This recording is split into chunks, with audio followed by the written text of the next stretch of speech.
Pakistan must be made to pay a heavy price for its actions on terrorism. Zero terror and the inability of terrorists to strike at will. And say how they are restoring normalcy. Views expressed in this blog are hosted on my own website, are strictly personal and do not reflect the views of any organization. Hello and welcome friends, Namaskar.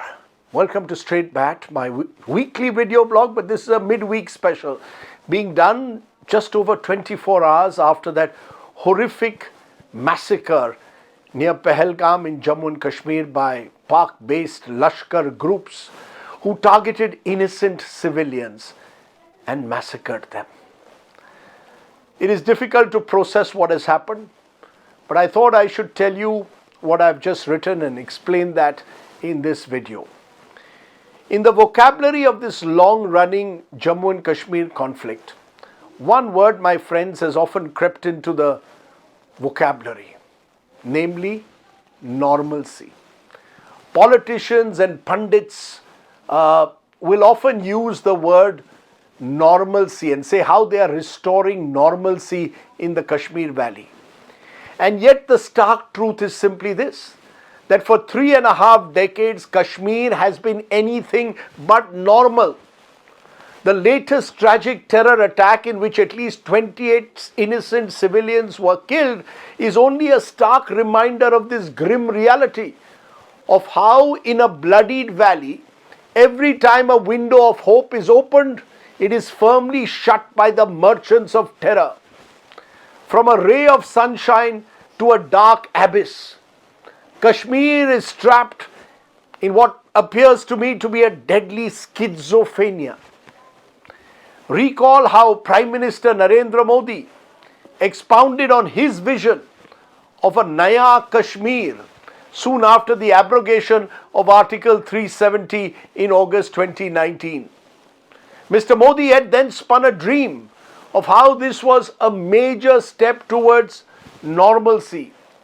Kashmir would soon see, promised the Prime Minister, a flood of investments, a massive infrastructure development, and even a return of Bollywood cinema to the snow-capped mountains and the verdant meadows of J&K. This was to be the new normal, where Jammu and Kashmir would be rapidly mainstreamed into a new India. Naya Kashmir, Naya Bharat. Truth, my friends, is this promised normalcy was yet another facade, or dare I say a false dawn. Sure, new roads and highways and tunnels have been built, and they are a positive symbol of change. It is now possible to whiz from a Srinagar to an Anantnag or a Baramulla with a speed that perhaps was unthinkable only a few years ago. But normalcy, my friends, isn't just about physical infrastructure. It is ultimately, and this is the key, about winning the hearts and minds of the people. And that is where the long-standing resentments on the ground refuse to go away. How is it normal when India's only Muslim majority state is split and downsized into a union territory by an overnight legislative firman? How is it normal when 3 former chief ministers are detained and placed under house arrest for months on end? How is it normal when thousands of Kashmiris are arrested under draconian preventive detention laws and packed off into prisons? How is it normal when schools remain shut for months on end and internet shutdowns are routine? How is it normal when thousands of security troops are swarming across every nook and corner of the Kashmir Valley, their overwhelming presence a constant reminder of how the Indian state cannot afford to take any risks on the ground? How is it normal when a rogue and dysfunctional Pakistani state continues to arm and train young men to spread fear and violence? The drumbeat of this normalcy was spurred on last year when elections were finally held, much delayed elections, and the turnout in both the Lok Sabha and Vidhan Sabha was far higher than before. There were no boycott calls by separatist groups and no sign of voter coercion. The Hurriyat conference, once projected as the voice of the separatists, was now a small rump, effectively emasculated by the all-powerful Indian state machine. Omar Abdullah was the elected Chief Minister of Jammu and Kashmir. His party, the National Conference, won an absolute majority. But how is it normal when the Chief Minister has almost no powers, not even the powers to appoint or transfer key bureaucrats? How is it normal when an unelected Lieutenant Governor, all the way from Uttar Pradesh with no Kashmir connect, was vested with all the authority, including crucially security reviews and law and order? The people of Jammu and Kashmir, I believe, voted in large numbers in the hope that the election would be a prelude to a restoration of statehood as promised by the centre, a promise which till day remains unfulfilled. The normalcy narrative was also pointed out when one saw the record number of tourists who thronged the Kashmir Valley in a post-COVID tourism boom. The tulips were blooming in Srinagar's gardens, the shikaras and houseboats on Dal Lake were overbooked in peak season. Trekking in Pahalgam, skiing in Gulmarg were attracting visitors and new hotels were being planned. The centre had even promoted Jammu and Kashmir as a tourist-friendly destination, with Srinagar hosting a G20 tourism summit in May 2023. But tourism alone is not a sign of normalcy. In fact, that is where complacency is often bred and could be responsible for a lowering of the guard. Normalcy also means, and this is crucial, my friends, it means the absence of fear, zero terror, and the inability of terrorists to strike at will.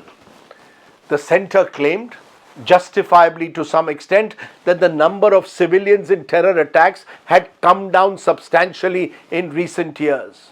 But what the figures did not tell you, or what they masked, is another grim reality, where encounters between armed forces and terrorist groups continued unabated, where the dense forests in the Poonch Rajouri region in Jammu's upper reaches saw a fresh spate of attacks, where in just the first month, when the new government was elected in October 2024, there was a marked spike in violence. Which is why I ask, how is it normal when terrorists continue to indulge in targeted attacks? Recall how in October 2021, a prominent Srinagar city chemist, a food vendor and a taxi driver were all gunned down within an hour. The chemist Makhan Lal Bindru was a Kashmiri Pandit of repute, amongst the few who had stayed back even after the 1990s exodus. How is it normal when Kashmiri Hindu families still can't return to their ancestral homes? How is it normal when a religious divide has been stoked by those who've used the gun to drive away Kashmiri Pandits? How is it normal when the Amarnath Yatra remains vulnerable to a terror strike and therefore has to have a large security dragnet? Which brings us to the real source of mischief, the elephant in the room, the group that is responsible for terror in a turbulent valley. How is it normal, my friends, when Islamist terrorists, openly wearing their religion on their sleeves, backed by the Pakistani ISI army network, continue to spread their tentacles in this region? How is it normal when Pakistan continues to shelter Lashkar modules, when its army chief peddles the two-nation theory and obnoxiously describes Kashmir as Islamabad's jugular vein? Recent years have seen the emergence of hybrid terrorists, groups that are a mix of Pakistani foreign terrorists along with local Kashmiris, who are enticed and indoctrinated into becoming part of this jihadi network. How is it then normal when young men still seek solace in the gun amidst persistently high unemployment and a growing drug menace? Truth is, my friends, the Modi government and its home ministry has been unable to eliminate cross-border terror, just as previous governments have also failed. This language of normalcy, of muscular nationalism in TV studios has been cruelly exposed by certain realities on the ground.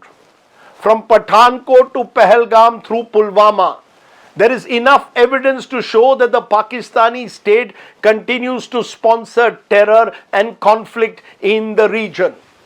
What fuels this is not just the Islamization of the Pakistani state, but also, and I say this with great sadness today, the creeping religious divide within our own society. How is it normal when the political establishment and their cheerleaders, particularly on social media and their other platforms, are seen to normalize the worst form of hate and bigotry, including, dare I say, on your TV screens? The rogue Pakistani army state wants to use Pahalgam to further widen a Hindu-Muslim divide. We, you and I and all of us together, must not allow them, must not succumb to their evil desires at any cost. Pakistan must be made to pay a heavy price for its actions on terrorism. But the way forward is for India to always remain united in grief and rage. Think about it. That was the Straight Bat. Do, of course, subscribe to my YouTube channel for many more such videos. Stay well, stay safe. Thoughts and prayers for the victims of Pahalgam. Namaskar.